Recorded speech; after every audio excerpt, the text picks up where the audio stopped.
হুসাইন রাদিয়াল্লাহু তাআলা হাসান রাদিয়াল্লাহু তাআলাকে বুকের মধ্যে ডাকতে চোখের পানি ছেড়ে কাঁদতে বলে, হাসান রে,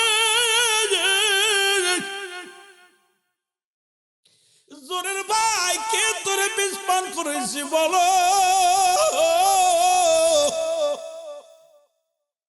কে তোমার এই ক্ষতিটা করলো? হাসান রাদিয়াল্লাহু তাআলা ডাকতে বলে, ভাই হোসেন রে, আমার পরে তোমার বিপদ আসবে, বেশি দিন আর দেরি নয়, বেশি দিন আর সময় নাই, আমার পরে তোমার বিপদ আসবে রে ভাই। এরে মুসলমান, কিছুদিন চলে গেল, হাসান রাদিয়াল্লাহু তাআলাকে দাফন কাফন সম্পূর্ণ হলো। মুসলমান এজিদের চিন্তা এইভাবে, যদি হুসাইনকে হাসানকে শেষ করে দিলাম মদিনায়, আবার হাসানকে যদি শেষ করে দিই, হুসাইনকে যদি শেষ করা হয়, মানুষ জেনে যাবে, যে কোনো কৌশলে এই মহল্লা থেকে এখান থেকে সরাইতে হবে। মুসলমানের আগে বললাম লুভি, আজকে এক মুসলমানকে মারে আর এক মুসলমান তালি দাও, এক মুসলমানকে হত্যা করে। আজকে তোমাদের ভিতরে কেন কথা নাই? এক মুসলমানকে পিটায় হত্যা করে, আর এক মুসলমান আমরা উপহাস করি। এক ভাইকে ঘর দরজা পুড়িয়ে জ্বালিয়ে দেওয়া হয়, আর এক ভাই আমরা হাতে তালি দিই। রে মুসলমান, আইরে মুসলমান শুনে নাও, আজকে কথা নাই। এর জোরের ভাই, দুনিয়া থেকে বিদায়ের পরে ইজিদের ষড়যন্ত্র চললো, শুধু লোভ, ক্ষমতার লোভ হলো ক্ষমতায়, ক্ষমতায় যেতেই হবে, কারণ এই চেয়ারের দরকার, এই চেয়ারটা আমারও প্রয়োজন। আমার বাবারা, আমার বন্ধুরা, আমার হুসাইন রাদিয়াল্লাহু তাআলার কাছে চিঠি আসলেন, কোন কোন কিতাবের মধ্যে আছে 1200 চিঠি, কোন কোন মুসলমান কোন আছে 200 চিঠি। এই রকম মুসলমান অধিকাংশ রাবি দ্বারা, যেটা শানে কারবালার মধ্যে প্রমাণ হয়, মুসলমান 1200 চিঠি আসলেন। প্রতিটা চিঠি হুসাইন রাদিয়াল্লাহু তাআলা নিয়ে মুরব্বিদের সঙ্গে পরামর্শ করে, মুরব্বি ক্রমগ আমি কেমনে এই চিঠিখানা এই দেখায় ডাকতে বলে, ভাই রে, হুসাইন রাদিয়াল্লাহু তাআলা কিছুদিন আগে তোমার ভাই আমরা হাসানকে দুনিয়া থেকে আমরা হারিয়ে ফেলেছি, এখন তুমিও যদি চলে যাও, বিপদ যদি আসে, আমরা কি লয়া থাকবো? তোমাকে ছাড়তে পারি না। মুসলমান একটা সূরা ডাকলেন, সেই সূরার মধ্যে সবাই উপস্থাপন করলেন। হুসাইন রাদিয়াল্লাহু তাআলা ডাকতে বলে, ও মক্কা মদিনার মানুষেরা রে, আমি যাব কুফা নগরে, কারণ ইসলামের দাওয়াত দেওয়ার জন্য, কালেমার দাওয়াত দেওয়ার জন্য। ও মুসলমান শুনে নাও, শুনে নাও। এইটা যখন বললেন, এরে নসল মুসলমান, হুসাইন রাদিয়াল্লাহু তাআলার শাস্ত ভাই মুসলিম বিন আকিল ডাকতে কয়, হুসাইন আমি যাব যুদ্ধের ময়দানে, আমি যাব আগে পরীক্ষা করে দেখে আসি, আমাকে যাওয়ার জন্য তুমি অনুমতি দাও। সবাই বললেন ঠিক আছে, মুসলিম বিন আকিলকে সুযোগ দেওয়া হোক। মুসলিম বিন আকিল কিছু খাবার নিয়ে, কিছু লোক নিয়ে রওনা হয়ে গেলেন। তার দুটি কলিজার টুকরা সন্তান। মুসলমান আগে বলছি, এটা বিস্তারিত বলতে গেলে সময় লাগবে, অনেক সময়। আমি মূল ইতিহাসটা আপনাদেরকে জানিয়ে দিয়ে যাব। মুসলমান মুসলিম বিন আকিলের দুইটা কলিজার টুকরা সন্তান, একজনের নাম মুহাম্মদ আর একজনের নাম ইব্রাহিম। ডাকতে বলে, আব্বা জান, আপনি যাবেন কুফা নগরে, আমাদেরকে লয়া যান, আমাদের তো মা নাই, আমাদের বাবা নাই, আপনি যদি চলে যান, কে আমাদের দেখভাল করবে? কে আমাদের দেখবো? কে আমাদের খানা খাওয়াই দিবে? কে আমাদের যত্ন করবে? বাবা গো, আমাদেরকে লয়া যান। মুসলিম বিন আকিলকে সঙ্গে করে, মুসলমান শুনে নাও, শুনে নাও, মুহাম্মদ ইব্রাহিমকে সঙ্গে করিয়া মুসলমান মুসলিম বিন আকিল রওনা হয়ে গেলেন, এই কুফার দিকে রওনা হয়ে গেলেন। ওখানে গেলেন, ও মুসলমান হুসাইনের নাম শুনিয়া 1000 নয় 70,000 ও যুবক, অসংখ্য মানুষ মুসলমান হয়ে গেলেন। কালেমার মালা পড়ে, তারা কালেমার মালা পড়ে মুসলমান হয়ে গেলেন। লা ইলাহা ইল্লাল্লাহু। যেমনে মুসলমান এসেছিলেন শাহজালাল ইয়ামানি। গরু গোবিন্দ বলল কোন দাড়িওয়ালা টুপিওয়ালা আসতে পারবে না, ঠেকাও ঠক একটা মাত্র। এ যুবকের, সিলেটের যুবকের ইতিহাস ভুলে গেলে চলবে না। শাহজালাল যখন আসবে 360 জন আউলিয়া নিয়ে গরু গোবিন্দ ঘোষণা করে দিলেন, তোমরা কেউ দাড়িওয়ালা টুপিওয়ালা পাগড়িওয়ালা পাঞ্জাবিওয়ালাকে সিলেটের জমিনে ঢুকতে দিব না। যদি কোনো ব্যক্তি তাকে ঢুকতে দাও তাকে শিরচ্ছেদ করা হবে। নৌপথ বন্ধ, বিমান পথ বন্ধ, সব রুট ঘাট বন্ধ করে দিলেন। আপনার ইতিহাস শুনলে মুসলমান আজকে এগুলো আমাদেরকে ভুলায় রাখছে, এগুলো পাঠ্য বইয়ের মধ্যে দেয় না। কারণ শাহজালালের জীবনীটা যদি পাঠ্য বইয়ের মধ্যে দেয়, সিলেটের মানুষগুলো নবী প্রেমিক কলি প্রেমিক হয়ে যাবে। এটা ওই নাস্তিকেরা করতে দিবে না, এই জন্য বইয়ের ভিতরে থেকে এদের নামগুলো সরিয়ে নিছে। যুবক বাবারা আমার, 360 জন আউলিয়া নিয়া যখন শাহজালাল ইয়ামানি আসলেন, এসে দেখেন নৌকা নাই, বাস নাই, কোনো যানবাহন নাই। 360 জন আউলিয়া নিয়া সুরমা নদীর কিনারায় দাঁড়ায়া চোখের পানি ছেড়ে কাঁদতে লাগলো, আল্লাহ আল্লাহ, আমি কেউ ইয়ামেন হইয়া মদিনা হইয়া ইয়ামেনে হইয়া আমাকে পাঠাইলো বাংলার জমিনে, সিলেটের জমিনে। আল্লাহ এখানে আসলাম আমি ইসলামের দাওয়াত দেওয়ার জন্য, কালেমার দাওয়াত দেওয়ার জন্য। আল্লাহ এখন দেখি আমি যাইব কেমন করে। সুরমা নদীর কিনারায় বসে বসে কাঁদতে লাগলেন। ওলিদের কাছে আসে ইলহাম, আল্লাহর ওলিদের কাছে আসে ইলহাম, নবীদের কাছে আসে ওহী। খবর এসে গেল, ও শাহজালাল টেনশন করো না, তোমার ঘাড়ের ওই জায়নামাজটা ফেলায় দাও সুরমা নদীর ভিতরে।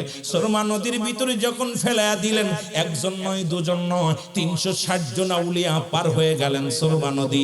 ও যুবক শুনে নাও, শুনে নাও, এখান থেকে শাহজালাল যখন পার হয়ে যখন গেলেন, প্রথমেই আজান দিলেন। আজানের ধ্বনি শুনিয়া গরু গোবিন্দর দালান থরথর করে কাঁপন শুরু করে দিল। যখন নারায়ে তাকবীর স্লোগান দিলেন, নারায়ে রিসালাত স্লোগান দিলেন, ও মুসলমান দালানগুলো খসে খসে পড়ে গেল। এ শুধু তাই না রে যুবক, আজকে সিলেটের জমিনেরা তোমরা গরুর গোশত খাও। এই পুরানো দিন তার একটা ছেলে হলো সুন্নাতে রাসূল, সুন্নাত আকিকা পালন করার জন্য ছেলের জন্য একটা গরু জবাই করলো। এই গরুটা যখন জবাই করিয়া মুসলমান চামড়া তার হাড্ডি গুড্ডি এগুলো পুঁতে রাখলেন, কান মাথাগুলো পুঁতে রাখলেন মাটির মধ্যে। কাকার কুকুরে খুইসা উঠাইলো, উঠে একটা কান নিয়া একটা শিং নিয়া এটা গরু গোবিন্দর ঘরের সামনে রেখে দিল। সকাল বেলা যখন ঘুম থেকে গরু মুসলমান গরু গোবিন্দ উঠছে, ওইটা তাকে রে মার একটা অঙ্গ। যারা হিন্দুরা তারা গরুকে মা বলে, যখনই দেখছে মায়ের একটা অঙ্গ, মাথা নষ্ট হয়ে গেছে রে মুসলমান শুনে নাও। তখন কি করলেন, খোঁজ নাও, প্রহরীকে বললেন, উজিরকে বললেন, খবর নাও সিলেটের কোথায় কোথায় একটা আমার মাকে জবাই করছে, গরু জবাই করছে, খোঁজ নাও। এর খোঁজ নিতে নিতে পাওয়া গেল এ বুরহানুদ্দিনের একটা ছেলে হয়েছে, নবজাত শিশুর জন্য সুন্নাতে রাসূল আকিকা করেছে। এই খবর শুনতে পায়, এবার বুরহানুদ্দিনের কলিজার টুকরা হাত থেকে কেড়ে নিয়ে ওদিন গরু গোবিন্দ নিজ হাতে তারে জবাই করে দিয়েছিল। সুনামগঞ্জের বাবারা শোন, সিলেটের বাবারা শোন, সেদিন নিজের কলিজার টুকরা সন্তান জবাই করে দিয়েছিল। ওদিন বুরহানুদ্দিন হাত উঠায় বলেছিল, পরওয়ারদিগার আলম,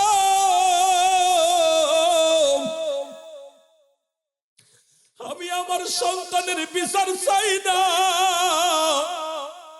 এমন একটা দিন যেন আসে সিলেটের অলিগলির মধ্যে গরু জবাই হয়, মুসলিমেরা যেন গরুর গোশত খাইতে পারে। আজকে তোমরা সেই গোশত খাওয়ার অলিদের বিরোধিতা করো, ওরা গরুর গোশত খাওয়ার অলি আল্লাহর দুর্নাম করো। তোমাদের মতো নাফরমান মানুষ আর দুনিয়ার মধ্যে নাই, জোরে বলেন ঠিক কি না?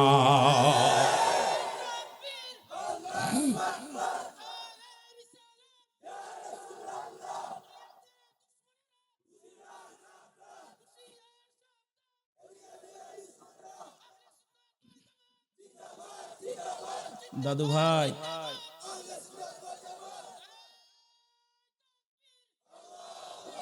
আমি আপনাদের কাছে দাবি করব, ওলি আল্লাহ আপনাদের মানেন না, দরকার নাই। ভালো লাগলে মানবেন না, আসমনি করেন না। আজকে সিলেটের জমিনে গরুর গোশত খাবেন আর ওলির বিরুদ্ধে কথা বলবেন। সেদিন কলিজা টুকরা সন্তানকে জবাই করা পরও উনি প্রতিবাদ করেন নাই। ওদিন আল্লাহর দরবারে কাঁদছিল, শাহজালালের কাছে আসলেন, শাহজালাল আমার তো অবস্থা, দুজন মিলা দুরাকাত নফল নামাজ পড়ে ডাকছে বলে, আল্লাহ আজকে যারা আমার এই জমিনের মধ্যে, সিলেটের জমিনে আমার সন্তানের বদলে, যারা আমার আজকে গরুর বদলে আমার সন্তানকে যারা জবাই করে দিল, দুনিয়া বাবার সামনে সন্তানের গলায় ছুরি বাঁধায় দিছে, এ যুবক সেদিন চোখের পানি বিফলে যায় নাই।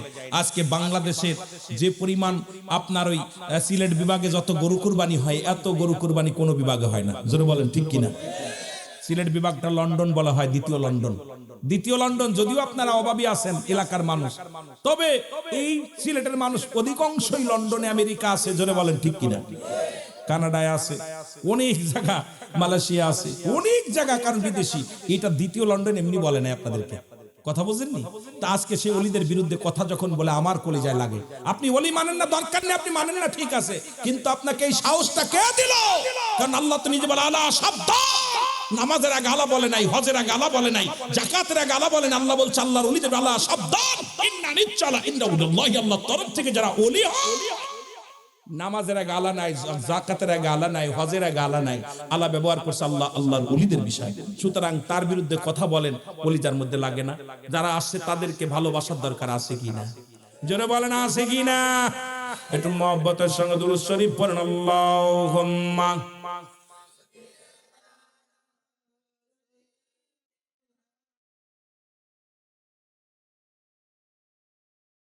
ওয়ালা আলি সাইয়্যিদিনা।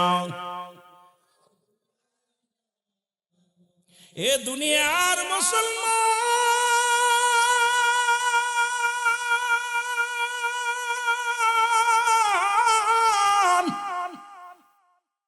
মুসলিম বিন আকিল চিঠি লিখলেন, হুসাইন আয়, আর দেরি করিস না, কুপ্পার মানুষেরা ভালা, কুপ্পার মানুষেরা ভালা রে, তোমার অপেক্ষা আছে রে, আয় তাড়াতাড়ি আয়। এরা কালেমা পড়ব, এরা কালেমা পড়ে ইসলামের ধারক বাহক হয়ে যাবে। আয়। খবর পাইয়া হুসাইন রাদিয়াল্লাহু তাআলা শিশু আসগারকে সঙ্গে নিয়ে ৭২ জন কাফেলা করে রওনা দিলেন। মুসলমান শুনে নাও, মুহররমের ১ তারিখে রওনা দিলেন।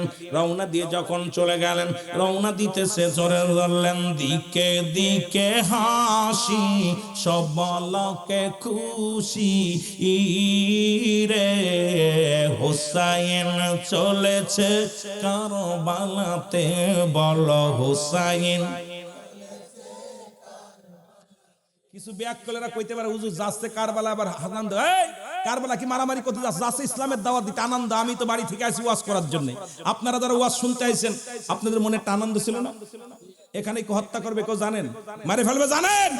হুসাইন তো যাচ্ছে কালেমার দাওয়াত দিতে। এখন অনেক কথা, হুজুর হাসি কেন হবে? হাসি না কি করবে? কানতে কানতে যাইবনি। আর রাসূলুল্লাহ দাওয়াত দিব, দলে দলে মানুষ ইসলাম ধর্ম কবুল করবে। বলেন দিকে দিকে হাসি, সবলকে খুশি রে, হুসাইন কারবালাতে, বলো হুসাইন চলেছে। ৭২ জন কাফেলায় শিশু আসগার সঙ্গে যায়, ৭২ জন কাফেলায় শিশু আসগার সঙ্গে যায়, দিতে নবীজির কালেমার দাওয়াত রে, হুসাইন চলেছে কারবালাতে, বলো হুসাইন। আরো জোরে জোরে বললেন, দিকে দিকে হাসি, সবলকে খুশি রে, হুসাইন। কোথায় আমার নানাজি দাওয়াত দিব আজি, কত মানুষ কবুল করবে যে, হায় হায় কুপার মানুষ দাওয়াত কবুল করবে যে, হুসাইন চলেছে কারবালাতে, বলো হুসাইন।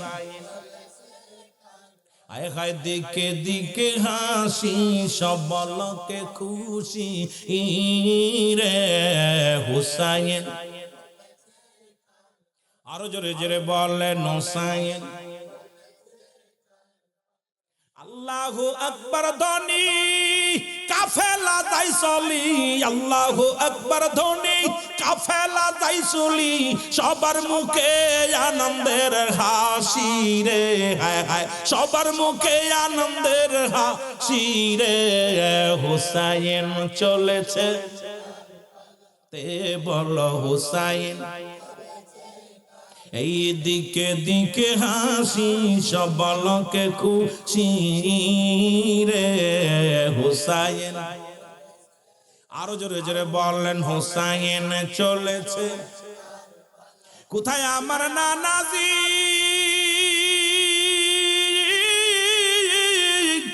ছুটে চলছি আজি, দিব দাওয়াত আজি কুফাতে, জগ দিব দাওয়াত আজি কুফাতে। হুসাইন চলেছে কারবালাতে বলো হুসাইন, এই দিকে দিকে হাসি সবলকে খুশি রে হুসাইন। আরো জোরে জোরে বললেন হুসাইন চলেছে। এ মুসলমান শুনে নাও, মুহররমের 7 তারিখে তাবুক আনলো। ওই যখন তাবুক আনলেন অনেক ইতিহাস শুনেছেন বাবারা আমার, এত বলার সময় নেই। মুহররমের 7 তারিখ চলে গেল, 8 তারিখ আসলো, 9 তারিখ আসলো। ভিতরে থেকে সারা বানু ডাক দেখায় স্বামীরে। আগের যুগের মানুষগুলো ফজরের নামাজ বাদে কোরআন তেলাওয়াত করত। আমি দেখেছি আমার দাদাকে তেলাওয়াত করতে, বাবাদেরকে তেলাওয়াত করতে দেখেছি। ফজরের সালাত আদায় করে মানুষগুলো কোরআন শরীফ নিয়ে মসজিদের পাশে বইয়া বারান্দায় বইয়া বইয়া কোরআন তেলাওয়াত করত, জানালার পাশে বৈশা বৈশা করত। আর এখন সালাম শেষ করিয়া মসজিদের ভিতরে মোবাইল টিপা শুরু করি। মুসলমান শুনে নাও, যাও 2-4 জন বয়া থাকি মসজিদে শুধু মোবাইল নাড়াচাড়া করি, কিন্তু কোরআনের পাখি আজকে কোরআন নাই। যে মহল্লার মধ্যে কোরআনের উঠে যাবে, কোরআনের তালিম উঠে যাবে, এই মহল্লার মধ্যে গজব এসে যাবে। যে মহল্লার মধ্যে কোরআনের তালিম যত বেশি হবে, ওই মহল্লার মধ্যে রব্বে কারীম তত রহমত আল্লাহ দান করবে। এখন দেখা যায় একটা মহল্লার মধ্যে কোরআন তেলাওয়াত নাই, যাও 2-4টে মাদ্রাসা আছে, এর পাশে শত্রু লাগা দিছে। যেমন আজকে এখানে আলিয়া মাদ্রাসা, এখান থেকে মুসলমান অসংখ্য উলামা একরাম বাইর হবে, আল্লাহর দ্বীনের দাওয়াত তারা কবুল করবে। এখানেও কিন্তু আমাদের শগুনের চোখ পড়ে যায়, অনেক শগুনের চোখ পড়ে যায়, কারণ যেখানে আসলে আল্লাহ আল্লাহ রাসূলকে পাওয়া যায়, যেখানে আসলে দ্বীন ইসলামের জ্ঞান অর্জন করা যায়, কোরআন শেখা যায়, সেই জায়গাটায় হস্তক্ষেপ করে শয়তান। বেশি জোরে জোরে বলেন ঠিক কিনা? এই ভাইরা আমার, বন্ধুরা আমার, গভীর মনোযোগ। সাহারা বানু ডাকতে বলে, স্বামী আপনি তো কোরআন তেলাওয়াত করেন, অথচ ভিতরে তাঁবুর ভিতরে কোনো পানি নাই, একটু পানির জন্য দৌড়ায়া যান। যখন দরকার করলেন হুসাইনকে, মুসলমান হুসাইন রাদিয়াল্লাহু তাআলা শিশু আসগারকে সঙ্গে নিয়ে যখন কূপের দিকে রওনা দিলেন, আমার বাবারা আমার, এই ডাক দে বলেন, ও আমার মুসলমান কোপ্পাবাসীর যুবকেরা রে, বৃদ্ধরা, তোমরা শোনোরা শোনো, আমরা তো কোনো অপরাধ করি নাই, তোমাদের সঙ্গে হাঙ্গামা করতে আসি নাই। আমি আসছি আমার রাসূলুল্লাহ সত্য দাওয়াত দিতে। লা ইলাহা ইল্লাল্লাহ, লা ইলাহা নাই কোন ইলাহা ইল্লাল্লাহু এক আল্লাহ ছাড়া। এই কালেমা শুধু আমার নবীর নয়, এই কালেমা আদম থেকে শুরু করেছে। আদম আলাইহিস সালাম বলে লা ইলাহা ইল্লাল্লাহ, আদম শফিউল্লাহ, লা ইলাহা ইল্লাল্লাহ ইব্রাহিম খলিলুল্লাহ, লা ইলাহা ইল্লাল্লাহ মূসা কালিমুল্লাহ, লা ইলাহা ইল্লাল্লাহ ঈসা রূহুল্লাহ। সুতরাং এই কালেমা কিয়ামত পর্যন্ত চলবে, আল্লাহ ছাড়া কোনো মাবুদ নাই। আর সর্বশ্রেষ্ঠ নবী, আখির নবীর উম্মত আমরা, এর সঙ্গে জড়িয়ে দিছিলা ইলাহা ইল্লাল্লাহু মুহাম্মাদ। আল্লাহর প্রেরিত রাসূল বা বান্দা হলো আমার নবী, সাথে সাথে পড়ে না শাহাদু আল্লা ইলাহা ইল্লাল্লাহু ওয়াহদাহু লা শারীকা লাহু আশহাদু আন্না মুহাম্মাদান আবদুহু ওয়া রাসূলুহু। জোরে জোরে চিল্লা বলা যাবে না মারহাবা। এ যুবক বাবারা আমার, দিলের কান্ডা লাগা শোনো। হুসাইন রাদিয়াল্লাহু তাআলা ডাক দিয়ে বলে, জিদের সৈন্যরা রে,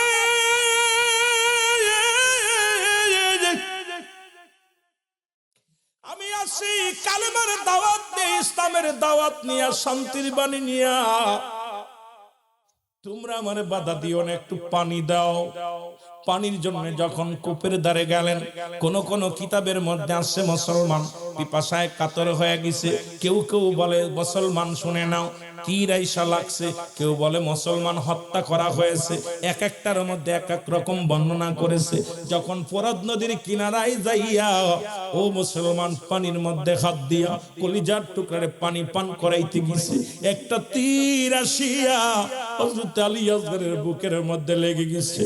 আলী আসগরে দেখি আরে চোখের পানি সেরি কান্দে হুসাইনটা দিয়াল্লাহু তাআলা কলিজার টুকরা সন্তানকে যখন তীরটা টান দিয়ে বাইর করেছে, কলিজাটা বাইর হয়ে গেছে। চিৎকার মেরে কান্দে নানাজি।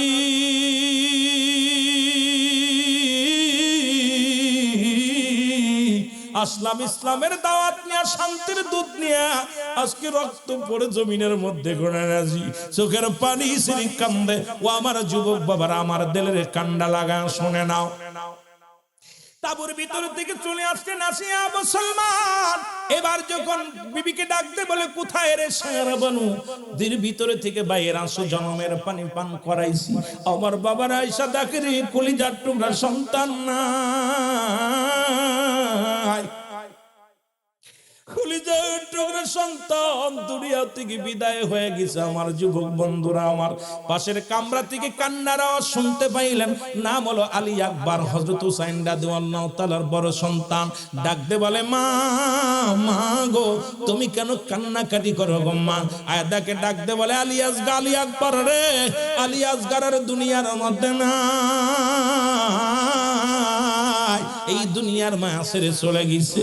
আমার বাবারা, আমার ভাইয়ের ক্লাসটা দেখে চোখের পানি ছেড়ে ডাকতে বলে মা, মা গো আমি কসম করলাম যতক্ষণ পর্যন্ত ভাইয়ের প্রতিশোধ নিতে না পারবো ততক্ষণ পর্যন্ত আমিও ফিরবো না।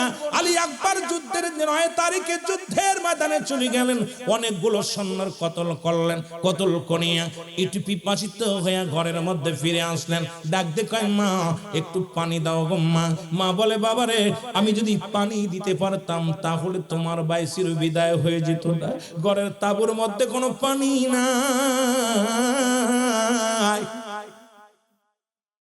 আলী আকবর মার কাছে চোখের পানি ছেড়ে কান্দার বলে চির বিদায় দাও হে ও মা গো। ডাকিতেছে নবীজি আমার, বলেন ডাকিতেছে নবীজি আমার, বলেন চির বিদায় দাও ও বাবা গো। ডাকিতেছেন নবীজি আমার, বলো ডাকিতেছে। চাই না পানি চাই না আমি, চাই রব্বে কারিমের মেহেরবানি গো। ছুটি আমি জান্নাতের আশায় ও মা গো। ডাকিতেছেন নবীজি আমার, বলো ডাকিতেছেন নবীজি আমার, বলো চির বিদায় দাও হে মা গো। ডাকিতেছেন নবীজি আমার, বলো ডাকিতেছে নবীজি আমার। যুবকেরা নবীর প্রেমে পাগল হইয়া এই দুনিয়ার মাসের চলে গেছে। মুহররমের 9 তারিখে আলী আকবর শাহাদাতের পেয়ালা পান করলো। মুহররমের 10 তারিখ যখন আসলো হুসাইন ডাকতে বলে ও কাফেলার সাথে শোনো রে, আর বসে থাকার সময় নাই, সময় নাই। তোমরা চলে যাও, যার যার মতো চলে যাও। আমি যাব আমার রাসূলের 70 কালেমার দাওয়াত নিয়ে চলে যাব। হুসাইন ডাক দে বলে মুহররমের 10 তারিখে ডাক দে বলে জয়নাব, ও জয়নাব, আমি তোমারে কিছু কথা বলে যেতে চাই। জয়নাব রাদিয়াল্লাহু তাআলা সামনে আসলেন, ডাক দে বলে জয়নাব, জয়নাব রে আমার নানাজির পাগড়ি মুবারক নিয়ে আসো। হযরত জয়নাব রাদিয়াল্লাহু তাআলা রাসূলের পাগড়ি মুবারক নিয়ে আসলেন, পাগড়ি মুবারক হাতের মধ্যে দিলেন, পাগড়ি খানা হাতের মধ্যে নিয়ে হুসাইন রাদিয়াল্লাহু তাআলা মাথার মধ্যে লাগাইয়া ডাক দে বলে নানাজি, আপনার পাগড়ি মুবারক আমি মাথার মধ্যে লাগাইলাম, আমি যেন মরণের ভয় না করি, আমি যেন জীবনকে তোমার আল্লাহর রাস্তায় কুরবানি করে দিতে পারি। নানাজি ডাক দে বলে জয়নাব, ও জয়নাব, আমার আব্বাজির জুলফিকার মুবারক নিয়ে আসো। হযরত শেরে খোদা হযরত আলী রাদিয়াল্লাহু মুবারক কানা হলো, জুলফিকার কানা হাতের মধ্যে নিয়ে হুসাইন রাদিয়াল্লাহু তাআলা ডাক দে বলে নানাজি, আমার নানা আপনার পাগড়ি মুবারক আমার মাথার মধ্যে, আমার আব্বা জানের জুলফিকার মুবারক আমার হাতের মধ্যে, আমি যাব যুদ্ধের ময়দানে। ডাক দে বলে জয়নাব, আরে আমির হামজার বল্লভখানা নিয়ে আসো। আমির হামজার বল্লভখানা আনা হলো। এই তুই এক হাতের মধ্যে বল্লভ, এক হাতের মধ্যে তরবারি, মাথার মধ্যে নবীজির পাগড়ি মুবারক। এই যুবক ভাইরা আমার রওনা দিবে, ডাক দে বলে জয়নাব, আমার জয়নাল দেখে রাখবি, জয়নাল অসুস্থ, জয়নালের ঠান্ডা জ্বর লাগছে, আমি রেখে গেলাম। জয়নাল বলে বাবাজি আমি যাব যুদ্ধের ময়দানে, কারণ ইসলামের জন্য জীবন দেয়া দিব। এই জীবন হবে কি রেখে কি হবে, আমি সত্য ইসলামের জন্য জীবন কুরবানি করব। হুসাইন রাদিয়াল্লাহু তাআলা ডাক দে বলে জয়নাল, তুমি অসুস্থ, তারপরে ছোট্ট মানুষ থেকে যাও, যদি মদিনায় যাও মদিনায় যে দাওয়াত দিবা। ডাক দে বলে জয়নাব, দুইটা দাবি তোর কাছে করে, এক নাম্বার আমার সকিনারে আমার লাশের পাশে আসতে দিবি না, আমার সকিনা আমার লাশ দেখে সহ্য করতে পারবে না। আরে জয়নাব, দুই নাম্বার দাবি হলো আমার জন্য পৃথিবীর কারুর কাছে নালিশ দিবি না, ওই যুদ্ধের ময়দানে আমি শহীদ হয়ে যাব, শাহাদাতের পেয়ালা পান করব, পৃথিবীর কোন রাজা বাদশার কাছে আমাদের জন্য বিচার চাবি না। যদি বেঁচে ফিরে যেতে পারো যায় না, আমার রাসূলুল্লাহর রওজায় যে সালাম দিয়া আমি হুসাইনের নালিশটা পৌঁছা দিবা।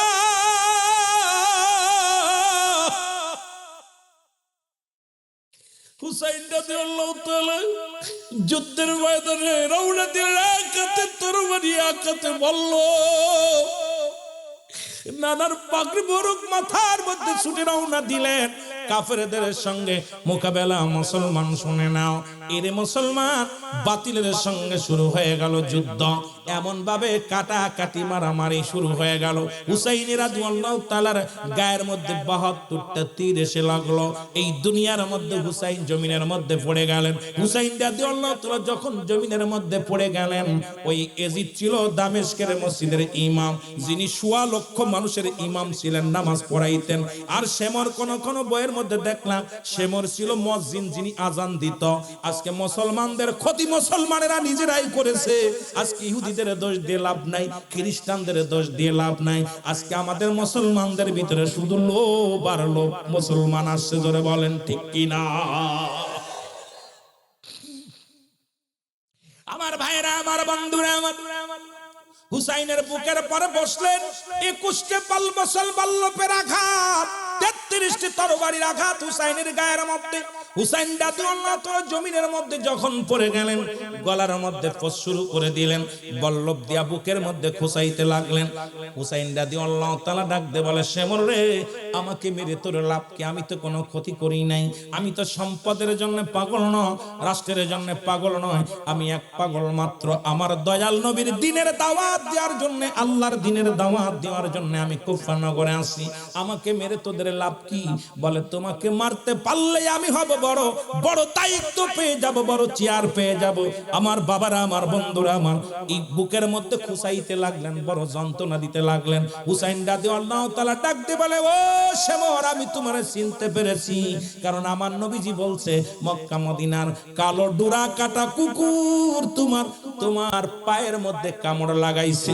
সুতরাং আমার বুঝতে আর বাকি না,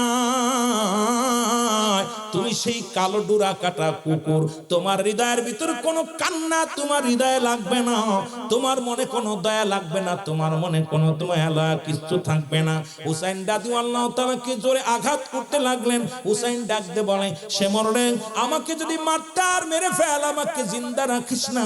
আমার গলার মধ্যে জোরে ফোঁস দিয়ে দে, ছুরি দিয়া কাটতে লাগলেন, গলা কাটে না। হুসাইন রাদিয়াল্লাহু তাআলা বলে, এই গলার মধ্যে রাহমাতের নবী রাহমাত লিল আলামিন সুমা দিছে, সুতরাং হলকমের উপর দিয়া আমার এই ফোঁস লাগায় দাও, কেটে যাবে। ধীরে ধীরে চালাও ছুরি, ধীরে ধীরে আমারি গলায়, এ গলাতে দিছেন চুমা আমারি নানায়। বলো যে গলাতে দিছে আমারি নানায়। বলো, ধীরে ধীরে চালাও ছুরি, ধীরে ধীরে আমারি গলায়, এই গলাতে দিছেন গো চুমা আমারি নানা। হুসাইন রাদিয়াল্লাহু তাআলাকে শাহাদাতের পেয়ালা পান করাই দিলেন। হুসাইনের কাল্লা কাটিয়া তরবারির উপরে দিয়া থুতু নিক্ষেপ করা হলো, পণ্যের কাপড় খুলে নেওয়া হলো, পণ্যের কাপড় উলঙ্গ করে দেওয়া হলো। হুসাইনের গায়ের উপরে দিয়ে 70টা ঘোড়া চালানো হলো। হুসাইনের গোশতগুলো জমিনের মধ্যে টুকরা টুকরা করে ফেলা হলো। হুসাইন রাদিয়াল্লাহু তাআলার প্রতিটা রক্তের কোনায়, প্রতি গোশতের কোনায় কোনায়, ইয়া মুহাম্মাদান, ইয়া মুহাম্মাদান, ইয়া মুহাম্মাদান, নানাজি নানাজি বলে চিৎকার মেরেছিল। জোরে বলেন না মার আল্লাহু আকবার, আর একটু জোরে বলেন আল্লাহু আকবার। হুসাইনকে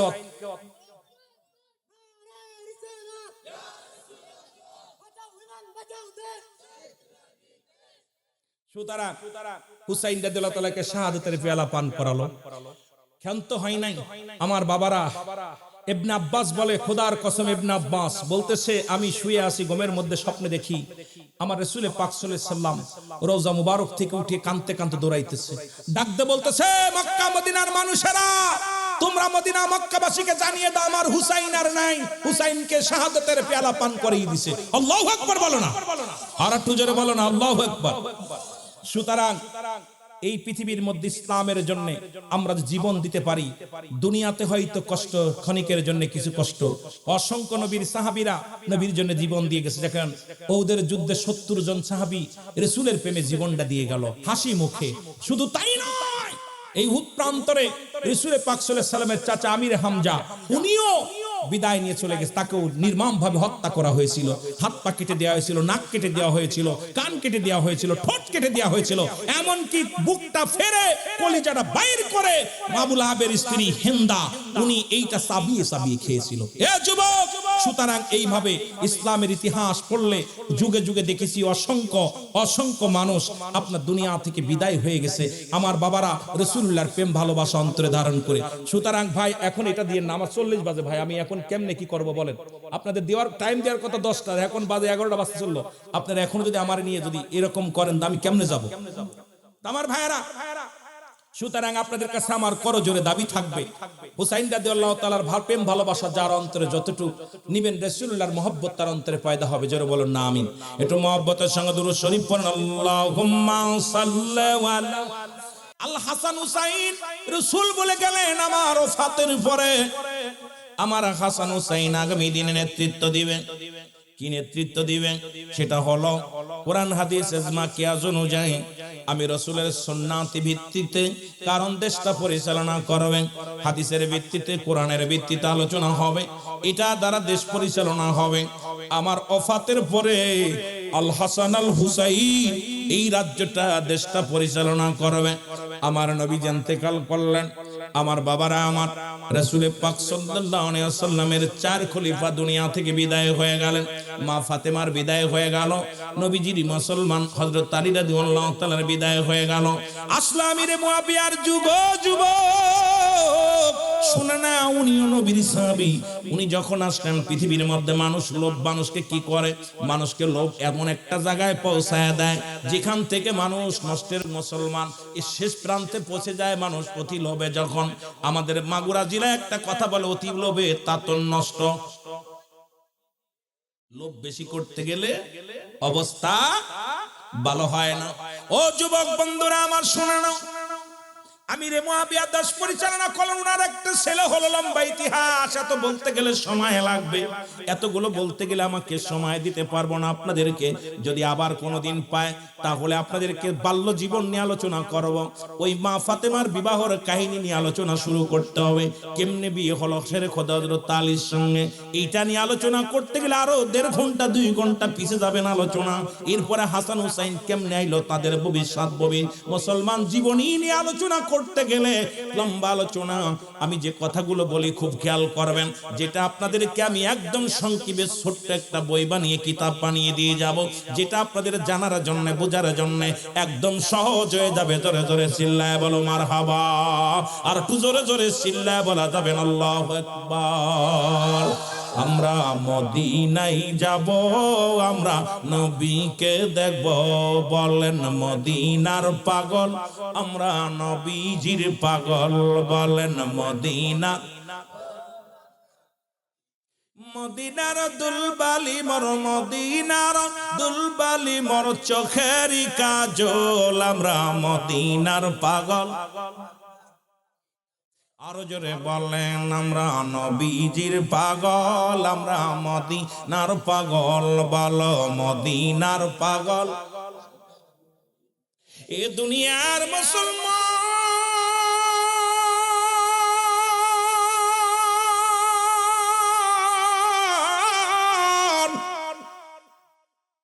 আমিরে মুয়াবিয়া তার কলিজার টুকরো সন্তান এজিদকে ডাক দিয়ে বলে, বাবা,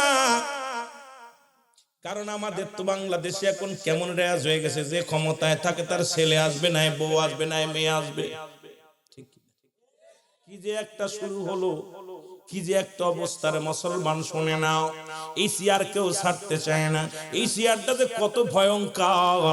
ওরে বাদশা মুসলমান শুনে নাও, ওই বালকের বাদশা ইব্রাহিমের জীবনীটা পড়লে আপনি বুঝতে পারবেন এই চেয়ারটা যে কত পিওরে। এই চেয়ারের লোভ কেউ সামলাতে পারে না, এই মুসলমানিটার লোভ কেউ ছাড়তে পারে না। কারণ এই চেয়ার যে আপনার ক্ষতির, আজকে দুনিয়ার মধ্যে ক্ষতি ডেকে আনতেছে, দুনিয়ার মধ্যে বিপদ ডেকে আনতেছে, এটা আমরা অনেকেই ভুলে যাই। আর এর মধ্যে বসলেই দেখবেন পরিবর্তন, চেয়ারের পরিবর্তন হয়ে যায়, মনের পরিবর্তন হয়ে যায়, হৃদয়ের পরিবর্তন হয়ে যায়। ও যুবক, ও যুবক বন্ধুরা শোনো গো, আমিরে মুয়াবিয়া ডাক দিয়ে কয়, জিদ, কারণ এই পৃথিবীর মধ্যে আমার ইন্তেকালের পরে আমার বর্তমানে আল হাসান আল হুসাইন নেতৃত্ব দিবে, দেশ পরিচালনা করবে।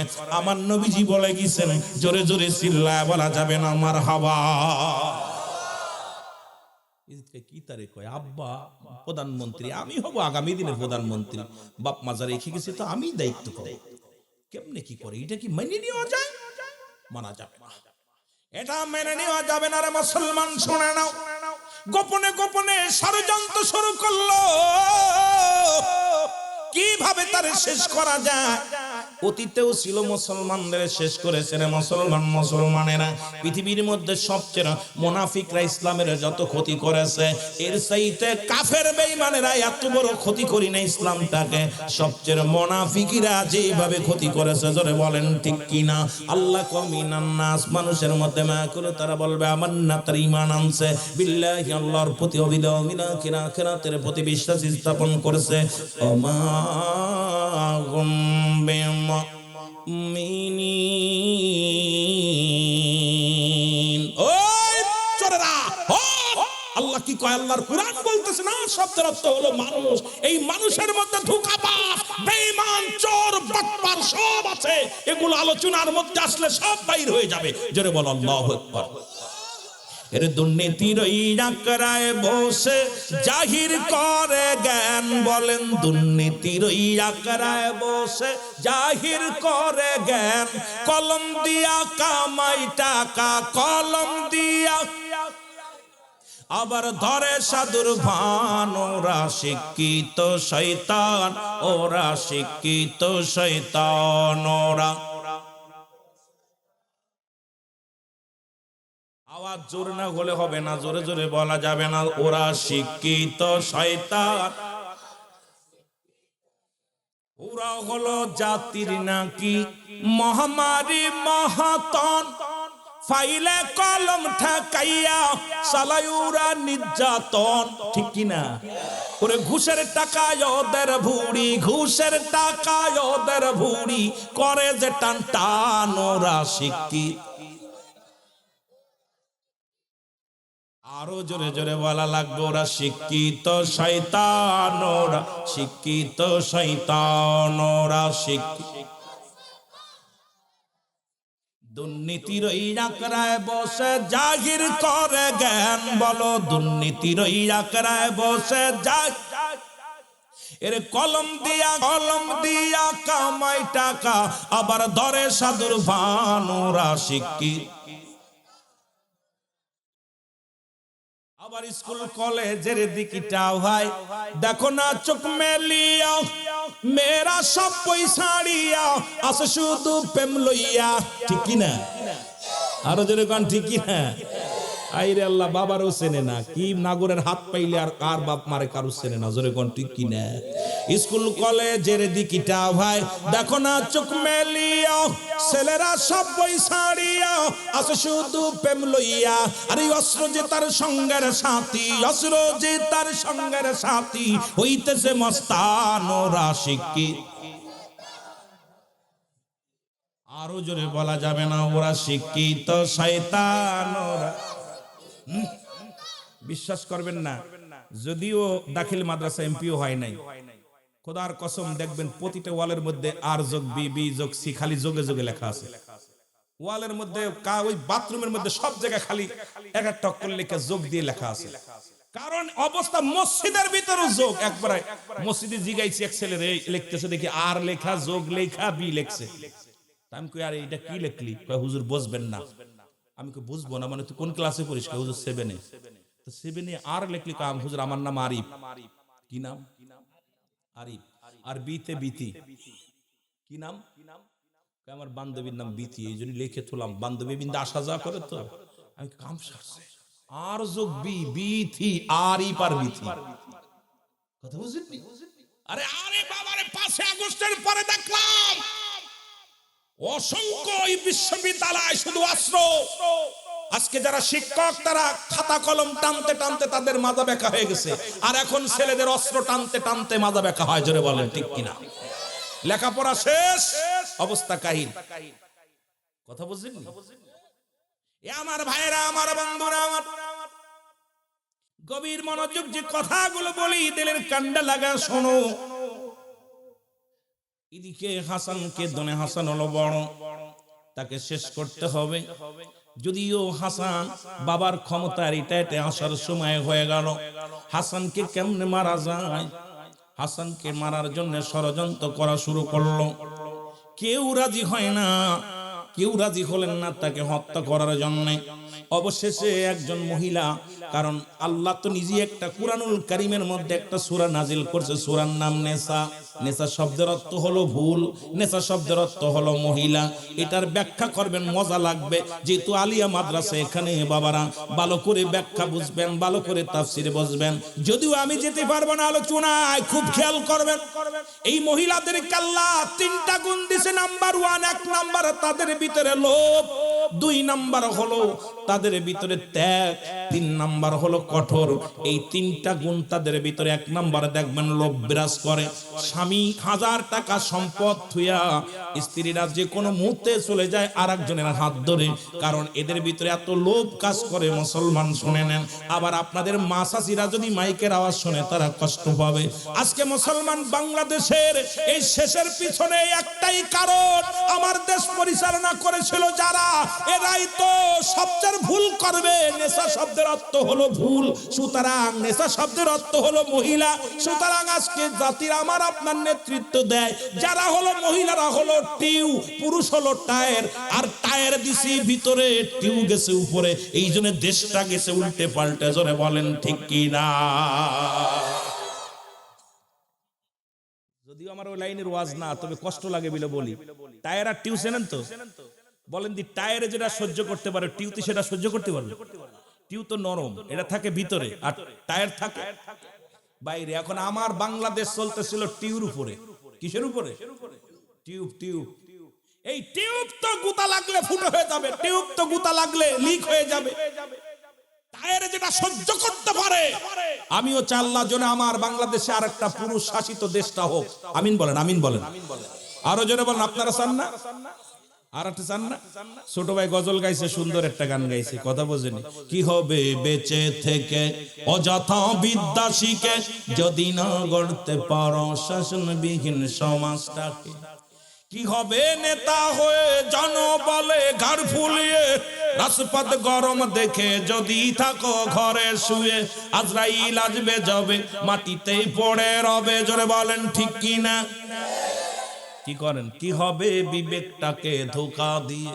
কি হবে বিবেকটাকে ধোঁকা দিয়ে? কি হবে পুরুষ নামের বোঝা হয়ে এই দেশেতে, যদি যায় ঘুরে ফিরে ক্ষমতাটা নারীর হাতে? এর সে সেজে গুজে বিলেনের সঠিক পথে দিয়ে দাও অভিনয়ে জীবনটাকে। কি হবে বেঁচে থেকে? কি হবে? কথা বোঝেননি? কি হবে নামাজ রোজা ইমানদারির বড়াই করে, পারো যদি উচ্চ স্বরে সত্য কথা না বলিতে? জোরে বলেন ঠিক কি না? চাকরির ভয় করো যদি ছেড়ে দাও এই না গদি, চাকরির ভয় করো যদি ছেড়ে দাও এই না গদি। কি হবে? কি বলেন? কি হবে বিবেকটাকে ধোঁকা দিয়ে? জোরে বলেন ঠিক কি না? কেউ কথা বলি না, সব মাথার উপরে প্রতিমা বানাইয়া কত মসজিদ, কত হাজার হাজার মাদ্রাসায় এত বড় বড় লেকচার দিই আমরা, প্রিন্সিপাল প্রফেসর সব লেকচার দিই। আরবি প্রভাষক তার মাথার উপরে, তাফসীর কারকের মাথার উপরে প্রতিমা ঝুলনে থাকে, আবার বড় বড় কথা বলার ক্ষমতা নাই, কারণ বলতে পারি নাই চাকরি ঠেকানোর জন্য। জোরে বলেন ঠিক কিনা? জোরে বলেন ঠিক কিনা? আওয়াজে জোর নাই, ভয় পাননি? এই আমি 700 কিলো দূর থেকে যদি ভয় না পাই, আপনি কেন ভয় পাবেন? কেন ভয় পাবেন? কারণ মরতে হবেই, এইটা থেকে বাঁচার কোন পথ বলেন দি? আজ মলু মরবো, কাল মলু মরবো, কথা বলছেন দি? বাইসা থেকে লাভ আছে? এগুলো দেইকা নিজেরা দুর্নীতি করবো না, কারোর করতেও দিব না। জোরে বলেন ঠিক কিনা? উচ্চ গলায় বলতে হবে। জোরে বলেন ঠিক কিনা? এ আমার ভাইরা, আমার বন্ধুরা, আমার হুসাইন রাদিয়াল্লাহু, হাসান রাদিয়াল্লাহু তাআলাকে বিষের পেয়ালা পান করাইলো। ওই কুটনি বুড়ি মেয়েরা মানুষের দেখবেন বেশি। নবীজি বললেন আমি জাহান্নামের মধ্যে গেলাম, ওই জাহান্নামের মধ্যে দেখলাম অধিক পরিমাণ নারীরাই জাহান্নামী। রাসূলুল্লাহ বললেন, আম্মা জান আয়েশা সিদ্দিকা বলে, ইয়া রাসূলুল্লাহ, ইয়া হাবিবাল্লাহ, কারণ কি? বলে নবী গো, ও আমার আম্মা জান শোনো, শুনে নাও। নবীজি তার বিবিদেরকে বললেন, ওই সমস্ত নারীরা ওই পৃথিবীর মধ্যে স্বামীর নামে লানত করত, এই লানতকারী মহিলারা জাহান্নামের মধ্যে বেশি পরিমাণ, অধিক পরিমাণ জাহান্নামী। আরেকটা জাহান্নামে দেখলেন মুসলমান, শুনে নাও, এই দুনিয়ার মধ্যে গীবাতখোর, সুদখোর আর ঘুষখোর। নবী দেখলেন আগুনের নদীর মধ্যে তাদের নিক্ষেপ করা হয়, আর আগুনের আগুনের গুল্লাগুলো ধরে ধরে তারা খাইতেছে। রাসূল বললেন ওরা কারারে জিবরিল? বলে হুজুর এই দুনিয়ার মধ্যে এরা ছিল পৃথিবীর মধ্যে সবচেয়ে গীবাতখোর, আর হলো ছিল ঘুষখোর আর সুদখোর। এই তিন শ্রেণী মানুষকে এই নদীর মধ্যে নিক্ষেপ করা হবে। ও আমার বাবারা, আমার বন্ধুরা, আমার শুনে নাও, আজকে আমার সমাজ, আমার জাতি দুর্নীতিতে ভরে গেছে। জোরে জোরে চিল্লায় বলা যাবে না, ঠিক কি না? আমার ভাইরা, আমার বন্ধুরা, আমার হাসান রাদিয়াল্লাহু তাআলা বীজ যখন পান করছে রে,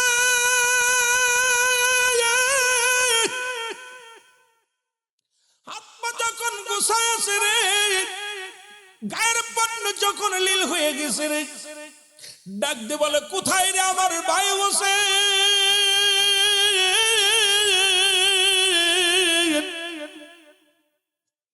হুসেন ছুটে হুসাইন রাদিয়াল্লাহু তাআলা ছুটে আসলেন। এসে দেখে ভাই বিষ পান করে এই দুনিয়ার মধ্য থেকে বিদায়ের পথে। ডাক দে বলে ভাই রে, কে তোরে বিষ পান করাইছে বলো? বলে ভাই রে, আমি বলবো না আমি বিষ পান করাইছি, কে বলবো না। তবে আমার পরে তোমার বিপদ আসবে, যেদিন ওই বিপদের মধ্যে পড়বা সেদিন দুনিয়ার কোনো মানুষের ডাক দেবা না, সেদিন রাহমাতুল লিল আলামিন নবীকে ডাকবা। জোরে জোরে চিল্লায় বলা যাবে না আল্লাহু আকবার। চির বিদায় দাও হে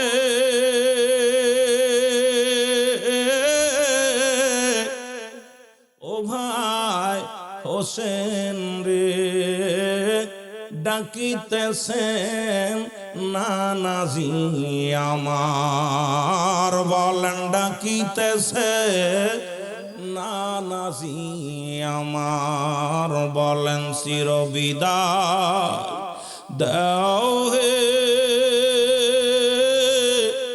ও ভাই হোসেন রে, ডাকিতেছে নানাজি আমার। বলো ডাকিতেছে ও ভাই হোসেন রে, কি আগুন জ্বালিল বুকে, সইতে পারি না যে বিষের জ্বালায় অঙ্গ জ্বলে যায়। ও ভাই হোসেন রে, ডাকিতেছে নানাজি আমার। বলেন ডাকিতেছে। চোখের পানি সেরে সেরে বলেন চির বিদায় দাও হে ও ভাই হোসেন রে, ডাকিতেছে নানাজি আমার। বলো ডাকিতেছে। কি জোরে ছিলাম দুজন,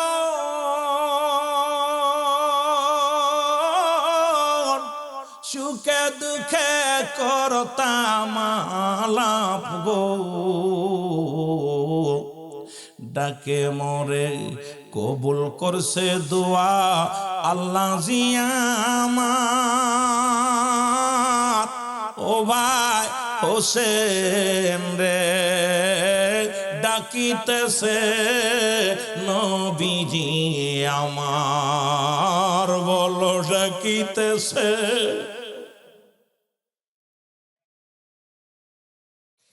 আমার ভাইয়েরা,